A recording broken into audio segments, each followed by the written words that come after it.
Hello tout le monde, j'espère que vous allez bien. On se retrouve aujourd'hui pour la troisième partie sur les parfums Emmi Khalef. Et si vous avez loupé les deux autres, qu'est-ce que vous attendez pour les regarder, hein?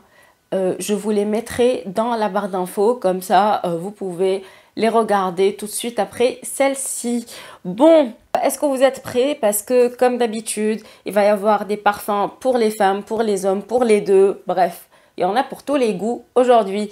Donc, sans plus tarder, c'est parti.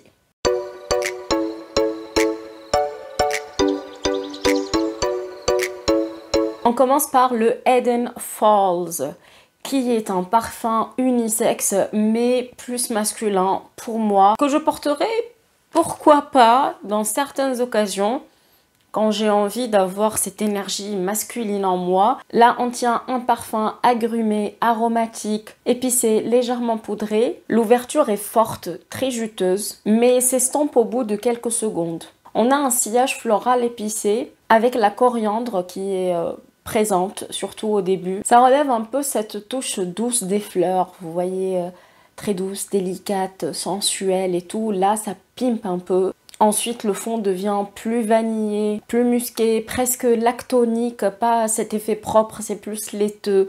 Donc moi j'apprécie le fond. La projection est correcte, je dirais pas que c'est une grosse projection, mais pas faible non plus. Entre les deux, ça va. Pendant un certain moment, on va vous sentir. Par contre, la tenue n'y est pas du tout là. Non, non, non. Il a tenu 1 heure, mais vraiment 1 heure. Et après, il est parti. Si vous avez la possibilité de le tester sur votre peau et tout, bon, essayez et vous me dites ce que vous en pensez, bien sûr. J'allais oublier les notes. Bon, pour les notes de tête, poivre, rose, bergamote, tangerine en note de cœur, coriandre, jasmin, néroli. En note de fond, mousse de lait, musc, vanille, patchouli. Alors, pour les messieurs, j'ai un parfum pour vous. C'est le Désir Toxique. Un sillage aromatique, boisé, agrumé, mousseux aussi. L'ouverture est fraîche avec des notes citronnées, acides, pas acidulées, acides, épicées. Il n'y a pas ce côté sucré. Après, il devient plus ambré, un peu sucré chaud, notamment avec la cannelle, d'ailleurs, qui est dans la pyramide olfactive, il me semble. Et il évolue dans la même direction. Encore plus musqué, plus boisé. Donc voilà, il ne change pas de camp, mais c'est vrai que ce côté musqué-là s'accentue au fil des heures. Je le trouve très séducteur et de caractère. Je pense que ça irait bien sur un homme qui est bien habillé, sport chic, assez élégant, classe, qui a du caractère, qui s'impose, mais qui n'est pas agressif, vous voyez. Donc voilà, pour moi ça représente cet homme-là. En note de tête, on a cardamome, bergamote, citron. En note de cœur, fève de tonka, cannabis, cannelle, cassis. Et en note de fond, mousse de chêne, benjoin, patchouli et musc. Passons aux dames avec le parfum Watch. Ah, voilà, c'est celui-là. C'est un parfum d'été. Alors, je sais que c'est pas la saison, mais écoutez, comme je fais un récapitulatif de tous les parfums que j'ai pu tester de Emmi Khalef, sachez que celui-là irait plus en saison estivale. Il est floral, poudré, sucré aussi. On sent le Moneuil dès les premières vaporisations. C'est un Moneuil qui est sucré doux avec de la vanille.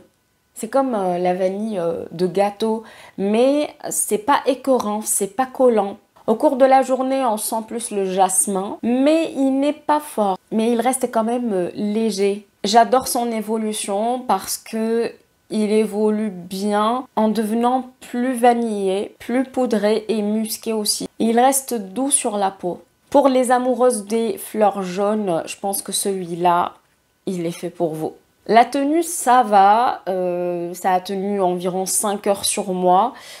Donc bon, pour un parfum d'été, j'avoue que je n'attends pas à une tenue exceptionnelle. Et du coup, 5 heures pour moi, c'est parfait. En note de tête, on a pêche, prune, mandarine. En note de cœur, tubéreuse, ylang-ylang, jasmin, néroli. Et en note de fond, vanille et musc.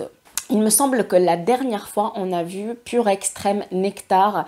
Eh bien, cette fois-ci, je vais vous parler du pur extrême tout court. C'est un parfum qui est féminin. Pour moi, c'est la sensualité en flacon.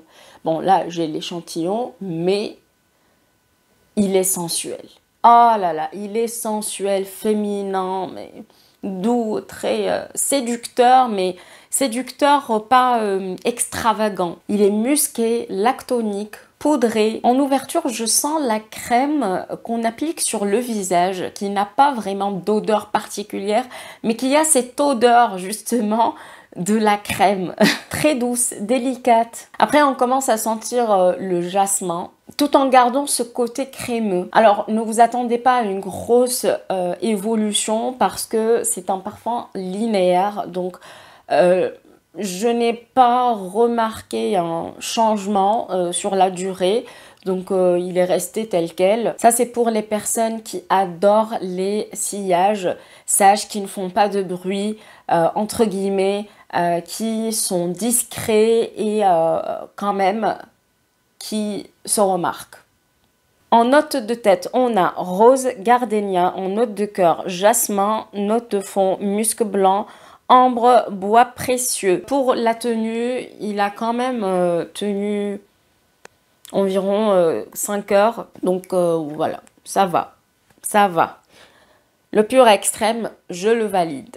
On continue avec l'avant-dernier parfum, c'est le Ylang Gold Nectar. Encore une fois, un parfum estival avec des fleurs jaunes, boisées, légèrement sucrées. L'ouverture est florale, juteuse et sucrée. Ensuite, on retrouve plus de douceur, plus de rondeur dans le sillage, avec le bois de santal notamment, et le mélange des fleurs. En fait, c'est un parfum qui vous enveloppe. Le fond est musqué, mousseux et vanillé aussi. Alors, il ne ressemble à aucun autre. Pour moi, ils sont de la même famille, mais ils sont différents. Alors, apparemment, il y a de la noix de coco. Je ne la sens pas forcément pour moi. Je sais pas. Mon nez accepte plus la vanille que la noix de coco là. Il a une bonne projection et la tenue est de 5 heures environ. En note de tête, on a pêche, fruits exotiques, litchi, tangerine, bigaradier, géranium, armoise, sauge et romarin. En note de cœur, ylang-ylang, bois de santal, magnolia, muguet, rose, menthe. Et en note de fond, vanille, coco, musc et mousse.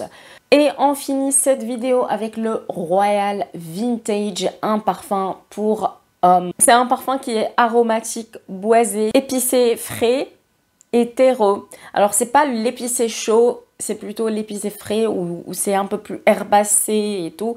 Vous allez comprendre de toute façon, je vais bien détailler un peu au niveau de la description. Donc, en ouverture, on sent les agrumes, ce côté juteux et piquant. Ensuite, on aperçoit un sillage herbacé, c'est ce que je vous disais au début, mais mousseux de terre. C'est comme une terre humide et fraîche. Le fond est poudré et musqué. Je le vois très bien sur un homme bien habillé, sport chic, encore une fois. Bon, la tenue est de 3 heures sur moi. Mais écoutez, la plupart des parfums aromatiques et floraux ne tiennent pas sur ma peau. C'est comme ça. Excellente projection. Là, on vous rate pas, les amis. Sachez que dès que vous partez d'une maison, mais peu importe l'endroit, dès que vous quittez la salle, votre odeur va rester. En note de tête, on a bergamote, poivre rose et pomme. En note de cœur, cyprès, thym et jasmin. Et en note de fond, mousse, patchouli, musc et ambre. Bon, clairement pour moi, celui qui me représente le plus, c'est le Watch, je pense. Le Nectarine Gold, le Watch aussi. Bon, pour moi, ce sont ces deux-là qui m'attirent le plus. Je mettrai aussi le Pur Extrême. Voilà, ma sélection personnelle. Le reste, je pense que parce qu'il y a ce côté un peu plus viril, Donc, je ne m'y retrouve pas dedans, quoi. J'espère que cette vidéo vous aura plu. Si c'est le cas, comme d'habitude, likez, abonnez-vous. On se retrouve la prochaine fois pour la 4e et la dernière partie sur les parfums M. Micallef. Je vous laisse maintenant et je vous souhaite une bonne journée ou une bonne soirée.